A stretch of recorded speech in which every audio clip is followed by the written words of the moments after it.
Bienvenidos. Aquí comienza La Biblioteca. La Biblioteca. Para vos, que sos amante de la literatura, no te pierdas este programa. Conduce Neri Peña. Como cada domingo, de 14 a 15 horas, aquí por Radio Ñandutí 1020 AM. La Biblioteca.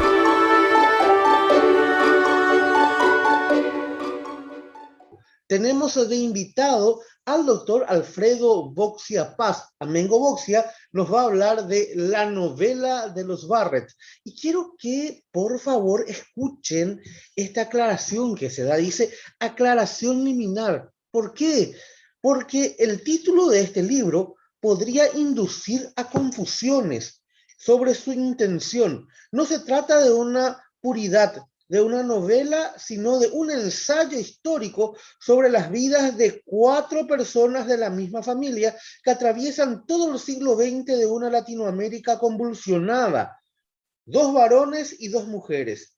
Hay muy poca ficción en esta saga de los Barrett. Los 4 protagonistas escribieron la historia con la misma caligrafía que le imponían sus genes, la de la rebelión y la solidaridad. Así que bienvenido, Mengo Boxia, a la biblioteca.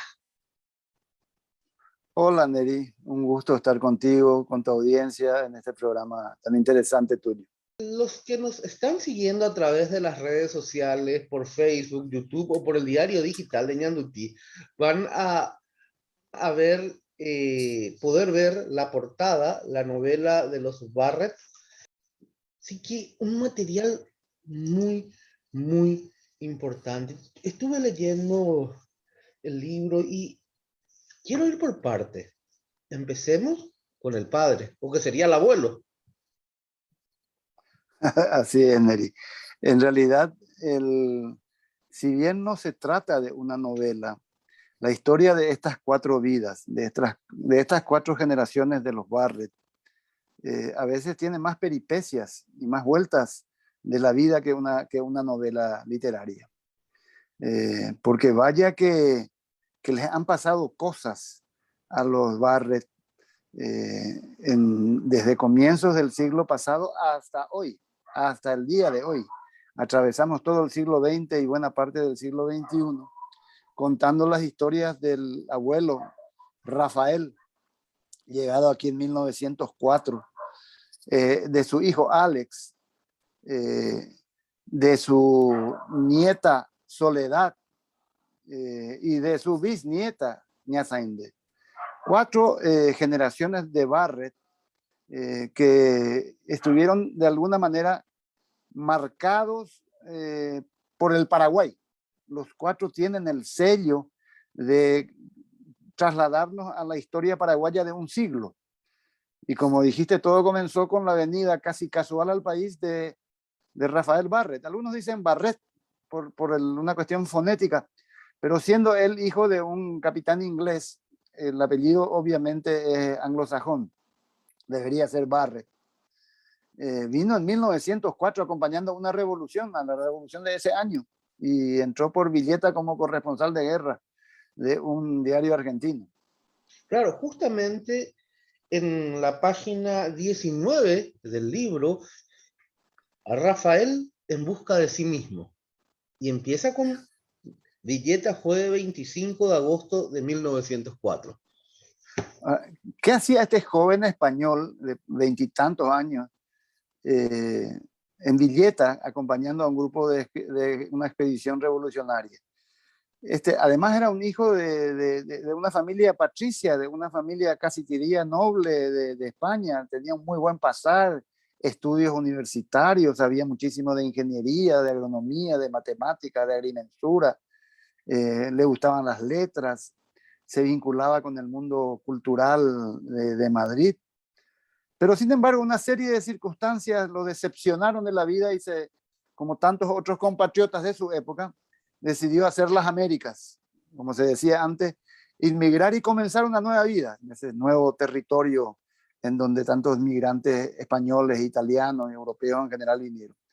Y vino a Buenos Aires, la urbe más europeizada de América Latina, y no se halló ahí. no salió, como decimos los paraguayos, no se sintió bien consigo mismo. Y fue en busca de la bala que terminara con su vida. Nada mejor que acompañar a un grupo de revolucionarios. Y llegó a un Paraguay que estaba emergiendo en 1904, emergiendo apenas de las cenizas de la Guerra Grande. Un país que estaba en ruinas, pobre y para peor manejado por élites políticas que se hacían las revoluciones todo el tiempo. Esta era una de ellas. Y allí Barrett le ocurren varias cosas. Primero, que llega en un momento al comienzo del siglo, cuando convergían en Asunción por esos inexplicables fenómenos sociales que ocurren de repente, aquellos intelectuales que formaron lo que se llamó la generación del 900. No se sabe de dónde vinieron, cómo se juntaron, por qué ocurrió, pero de repente en esos primeros años del siglo, allí estaban literatos, los primeros abogados, los primeros médicos, poetas, historiadores, personalidades del mundo cultural, artístico y musical que se reunían en una pequeñísima ciudad como Asunción y que construyeron todo lo que fue el vertebramiento cultural, institucional y republicano del Paraguay siguiente, del siglo siguiente, o sea, de ese siglo que comenzaba. Allí es donde se inserta Barrett, y se halla, por fin encuentra grupos de gente con quien discutir. Él era un anarquista, un intelectual anarquista, brilla con sus discursos y sus ideas, convence a esa pequeña élite de intelectuales, se enamora, encuentra el amor de su vida y se queda en Paraguay. Se queda en Paraguay, en donde empieza a escribir en los periódicos. ¿Tú sabes que Barrett no escribió ningún libro, Neri? Ningún libro así como un corpus, con la idea de un libro. Claro. Sus libros son recopilación de artículos que iba publicando en los diarios. La importancia de los diarios en esa época era infinitamente superior a la que tienen hoy, los diarios impresos, digamos. Único medio de comunicación, por lo menos en las grandes urbes. Y formaban opinión, por supuesto, porque no había radio, no había internet, no había televisión. El peso de las opiniones de Barrett tuvieron una singular importancia. Y te explico por qué. Porque Barrett, primero de todo, tenía una visión social de la cual carecían los escritores paraguayos. Eso lo reconoce el propio Roa Bastos. Carecían porque estaban preocupados por otras cosas, nada menos que por reconstruir la república, que estaba todo destrozado, por las pugnas políticas, por la cuestión institucional, las pugnas por el gobierno, todo lo que era pobreza, todo lo que hoy hablamos, pobreza, desigualdad, esclavitud en los yerbales, aislamiento, exclusión social, eran temas marginales que no tenían tiempo ni sensibilidad para eso. Y vino don Rafael, español, a tirar de manera punzante los dardos sobre ese Paraguay desconocido, olvidado o ignorado. El Paraguay de los yerbales, de los mensú, de la esclavitud en las estancias, de la pobreza y la ignorancia terrible. Y bueno, no cayó bien eso. Porque la otra característica de Barrett es que hacía eso no en un estilo panfletario, incendiario, sino con una notable calidad literaria. Barrett fue quien nos enseñó a escribir, dijo Augusto Roa Bastos, ¿verdad? O sea, había una cuestión de forma, una cuestión de fondo, demasiado sobresalientes y demasiado hiriente para la élite política paraguaya, no le podía ir bien. Y no le fue. Vos sabés que fue apresado, fue torturado, fue exiliado y hasta se contagió tuberculosis. Su vida en Paraguay fue cualquiera diría, una tristeza, ignorado, vilipendiado. Y bueno, se fue a Uruguay y en Uruguay empezó a escribir. Muy rápidamente se convirtió en una persona célebre, en una persona a quien venían a visitarlo obreros, intelectuales, sindicalistas para escucharlo hablar, para pedirle que dé charla. ¿Por qué se fue al Uruguay? Para ver si encontraba la cura a la enfermedad que lo estaba matando, que era la tuberculosis. Ujú. La tuberculosis, Neri, no tenía tratamiento ni aquí ni en ningún lugar del mundo en 1910, comienzo del siglo. Todavía ni siquiera se había inventado, se había descubierto el bacilo de Koch, ¿verdad? Claro. Mucho menos tratamientos específicos. Así todo, enfermo y todo, no aguantó quedarse mucho tiempo en Uruguay y volvió otra vez al Paraguay. A pesar de que acá era la época de los liberales que eh, eh, tenían la política en un periodo muy convulso, de mucha persecución. Se fue a Yabeubrí, el pueblo de allá Misiones, Ñembucú, Cazapá, por ahí, lejísimo y pobrísimo. Y demostró su amor al Paraguay. Él no se quería ir de acá, él era más paraguayo que cualquiera. Siguió escribiendo febrilmente hasta que tuvo que intentar cura a su tuberculosis en Francia. Ujú. Viajó a Francia buscando una cura. Acá lo olvidaron, se murió allá, acá ni se enteraron. Barret pasó durante muchas décadas como un olvidado, hasta que los grandes escritores, Roa Bastos entre ellos, Borges, el argentino, Jorge Luis Borges, algunos escritores españoles, historiadores de la lengua, empezaron a recopilar sus artículos, a hacer libros y descubrir el gran Rafael Barret, que fue mucho tiempo después de muerto, esa figura cumbre de la literatura paraguaya, hay que decirlo, aunque acá en el momento no se le hubiera dado mucha bola, pero él se sentía más paraguayo que nadie, escribió solamente sobre el Paraguay prácticamente, de una manera tan extraña que en el bicentenario, más de un siglo después, sí, un siglo después de su muerte, él fue la gran figura de los festejos, de las reediciones del libro, de los homenajes.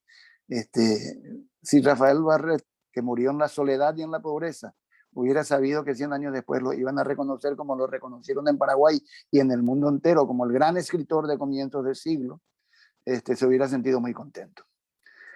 Esa sola historia ya justifica un libro y de hecho justificó muchos libros, ¿verdad? Claro, por supuesto. Yo Por conocía supuesto. también la historia más moderna del otro mito Barret, que es su nieta Soledad. Porque Soledad fue una guerrillera que se convirtió en un mito ícono latinoamericano porque era muy linda. Soledad tenía una belleza extraordinaria y eso estimulaba de todo tipo de romanticismo, sobre todo en aquella época de los 70, donde había guerrillas y una juventud que se lanzó a las armas pensando cambiar el mundo, con aquellos paradigmas nuevos de mayo del 68 en adelante, los movimientos guerrilleros en América Latina. Y ella, una guerrillera formada en Cuba, en Rusia, una guerrillera formal, digamos, se enamora de un brasilero llamado el Cabo Anselmo, otro guerrillero, que terminó siendo un infiltrado de la policía o de los militares que la entregó y ella fue asesinada o muerta en tortura. Claro, pero, doctor, Entregada por el propio compañero. claro, por la pareja. O sea, Eso mismo también era para otro libro, de hecho, se escribieron varios sobre Soledad. pero Entonces, perdón, doctor, se habla de que Soledad murió con el hijo del cabo sí, sí, Anselmo. O sea, estaba embarazada. imagínate, o sea, embarazada, no puedo ser grosero y no puedo ser tan Sí. pasional, pero este personaje, que encima de ser, HDP. sí, encima de ser el que hizo la delación, o el piragüe, como se dice comúnmente, Pero otra vez no le solo entrega, eso, no sí, solo eso, además el tipo, el cabo Anselmo, era un marinero que era también una figura importantísima y mítica en los movimientos revolucionarios brasileños. Lo más espantoso era que había sido apresado, nadie supo, fue torturado, se quebró y se convirtió en un delator de su propio compañero, ¿verdad? No era un cualquiera tampoco, el cabo Anselmo vive todavía. Bueno, esas dos historias a mí me atrapaban, ¿verdad? Porque por un lado lo de Rafael Barret desde el punto de vista de la pluma, y por el otro lado lo de su nieta Soledad, guerrillera con una ametralladora. Y entonces dije, tengo que contar esta historia, pero si yo cuento lo de Rafael y cuento lo de la nieta, estoy salteando una generación. En esa generación había alguien, Alex, el único hijo de Rafael Barrett, que estaba como tapado, medio escondido. Y era difícil investigar sobre él porque hay poca documentación realmente, ¿verdad? Pero bueno, cuando uno se apasiona por un tema, no puedo escribir sobre Rafael y Soledad sin contar quién era Alex. Uno se sumerge en búsquedas para averiguar quién era y descubre un militante comunista de tomo y lomo, de aquellos que resistieron no sé cuántas veces, creo que 9 veces la cárcel, torturado, exiliado, víctima del operativo Cóndor. El tipo era en sí mismo un paradigma de lo que era un comunista que atravesó el estronismo, un luchador contra el estronismo desde las catacumbas de la izquierda. Su historia es fantástica y además era hijo de Rafael. Justamente en el capítulo 3 de esta novela estás hablando de Alex y quiero, para que continúes, para los que están, reitero, para los que están viendo por las redes sociales o por el diario de Ñandutí, www.nanduti.com.py, la ilustración que tiene el libro es una ilustración buenísima. Ahí le están viendo el ferrocarril, la esquina de la Plaza Uruguaya, la represión policial y a Alex. ¿Quién te hizo la gráfica de este libro, doctor? Esos dibujos hermosos son de Goiris, de Roberto Goiris. Le pedí que desde la tapa ahora hasta sí, ahora sí. Bueno, me entonces callo. te decía. No digo más nada, ¿sabes por qué?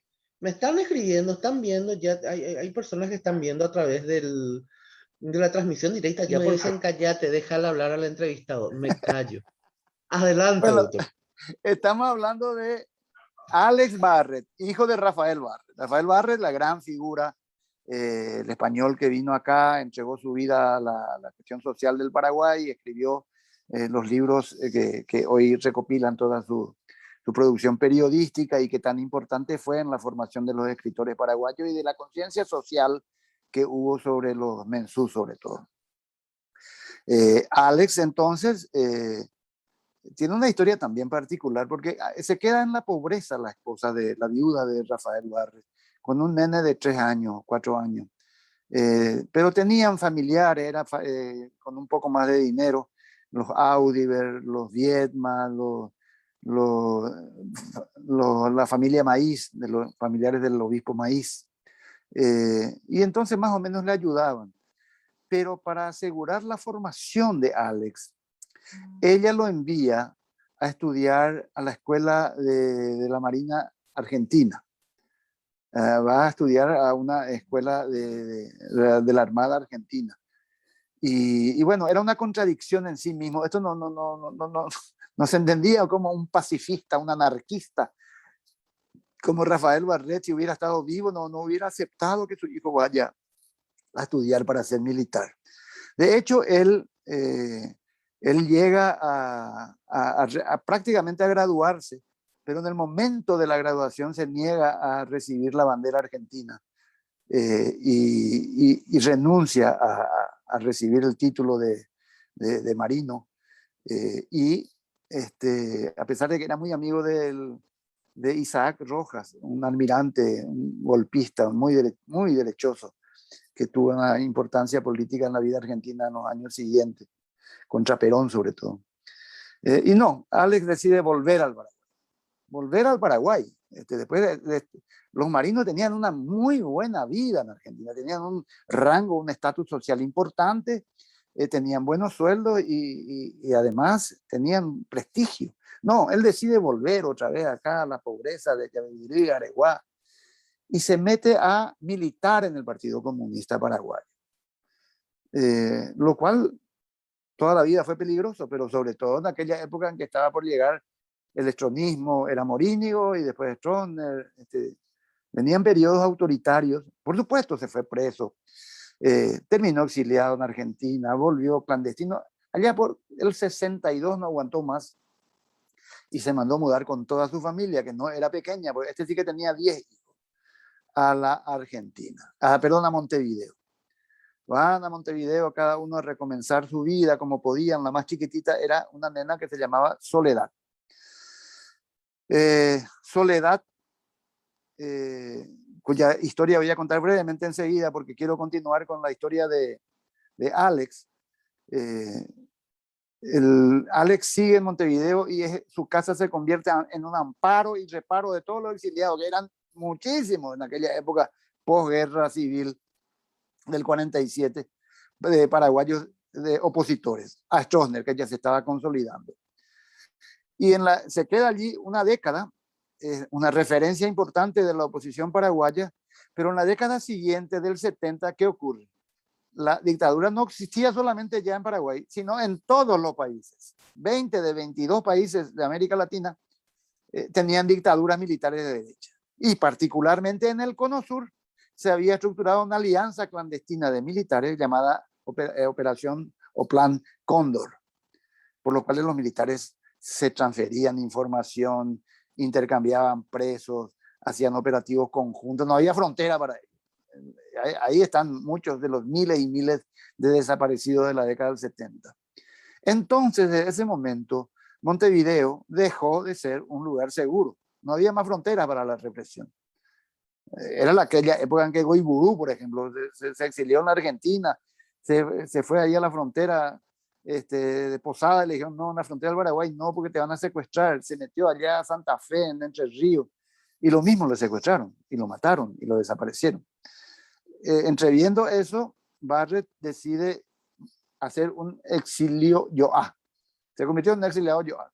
Del Uruguay se fue a Venezuela, y ahí pasó sus últimos días.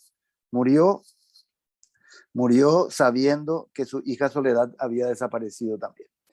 La hija, ahora sí, la tercera de los Barrett, si bien nació en Yabehuil y muy chiquitita se fue a Montevideo, como dije, siempre se sintió paraguaya.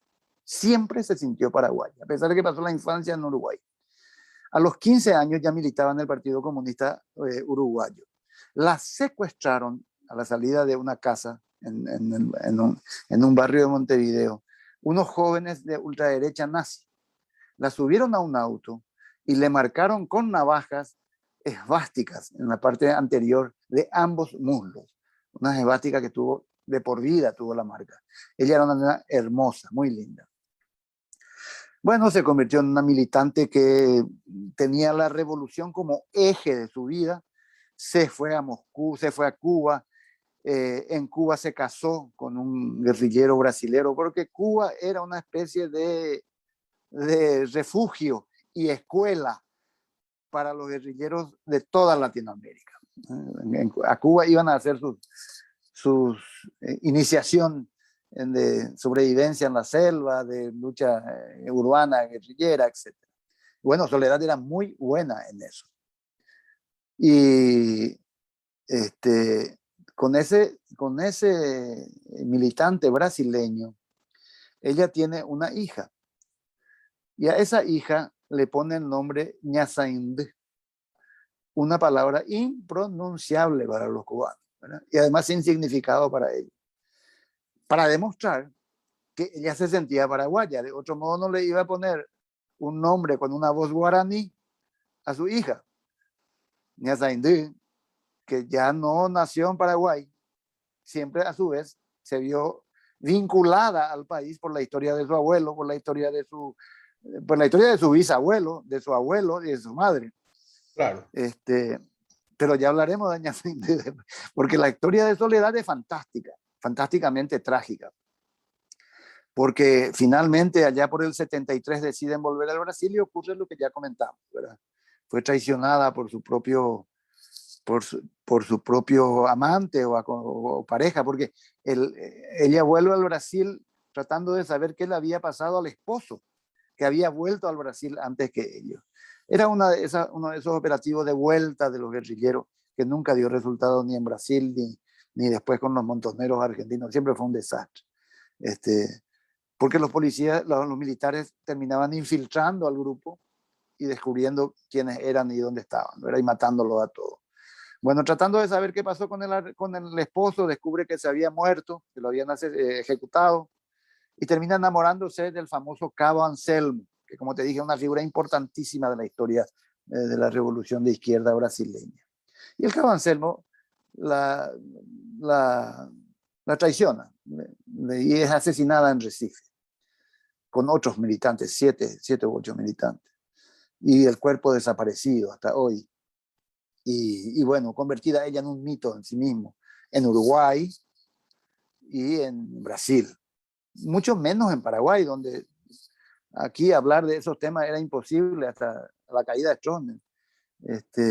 Y además las cosas habían ocurrido en Montevideo, en La Habana, en Recife. En realidad ya acá en Paraguay no había ocurrido.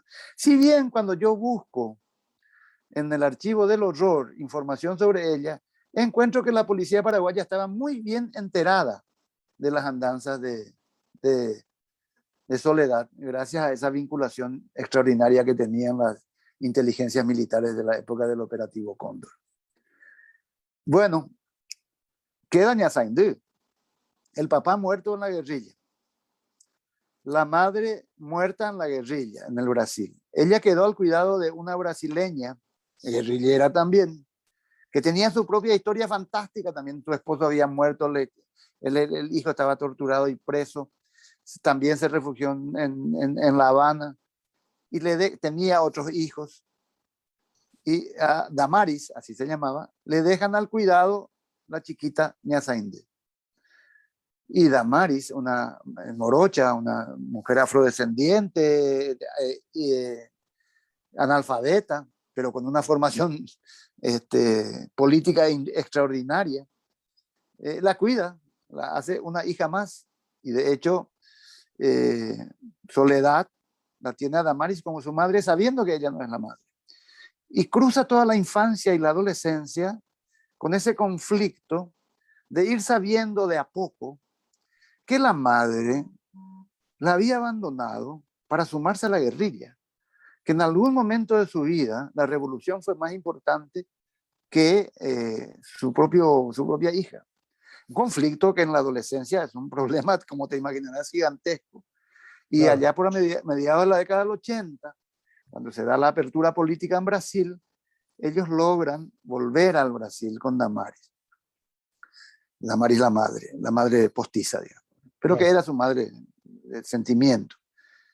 Y allí ella elabora de una manera muy, muy difícil, a través del arte, a través de mucha meditación, logra digerir, digamos, la idea de la revolución y de sus valores y de por qué su madre había hecho eso, porque ella misma, Ñazaindú, se estaba convirtiendo en una revolucionaria en plena democracia. Y empieza a aceptar a la madre, claro, a entenderla. Y más que eso, empieza a generar un movimiento que recorrió el Brasil para encontrar el cuerpo de Soledad, que estaba desaparecida.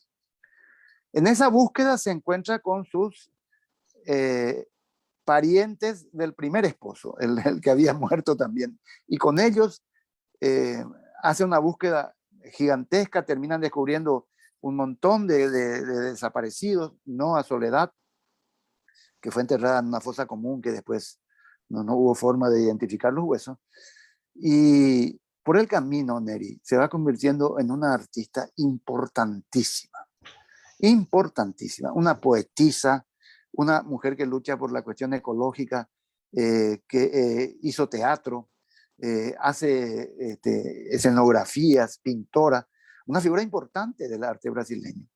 Cuando la comisión esta de Rogelio Goiburú se puso a buscar, con la ayuda de los argentinos, de antropología forense, los DNA de los parientes de los desaparecidos, que encontraron algunos ya. La primera persona que se presentó como donante de sangre para que tengan su DNA fue ella, fue Ñazaindú, acá en Asunción, a donde vino muchas veces después, ¿verdad? ¿Pero por qué? Porque ella hacía honor a una paraguaya, su madre, Soledad, que había desaparecido, y ella misma, con ese nombre, ¿qué iba a ser? Cubana, brasilera, se sentía un poco paraguaya. Entonces, cuando yo descubro todo esto me pareció sencillamente fantástico. Acá Rafael muy lindo, muy bueno, sus comentarios en la época de 1904, pero ¿saben qué? Lo de Alex no es poca cosa, lo de Soledad es fantástico, pero lo de Ñazaindú también es fuera de su tiempo, es una cosa increíble. ¿Cómo pico los genes se transmiten de generación a generación de una manera tan fiel como fue esta familia? Y bueno, cuando terminé de investigar todo, no tenía una historia, no tenía una crónica, tenía una novela, pero una novela histórica. Y bueno, eso fue el resumen que te puedo hacer de este libro, La novela de los Barrett. Fantástico. Muchísimas gracias, doctor Alfredo Boxia Paz. Recomendadísimo. Si todavía no leyeron la novela, está en todas las librerías del país. Gracias, doctor. Gracias, Oneri. Un abrazo. Si sos amante de la literatura, no te pierdas La Biblioteca, el programa donde repasamos las últimas ediciones de las obras más recientes de autores nacionales y extranjeros. Descubrí lo mejor de la literatura contemporánea con entrevistas exclusivas a sus autores, acompañándonos todos los domingos de 14 a 15 horas. La Biblioteca. Conduce Neri Peña, solo por Ñandutí, tu primera fuente de información.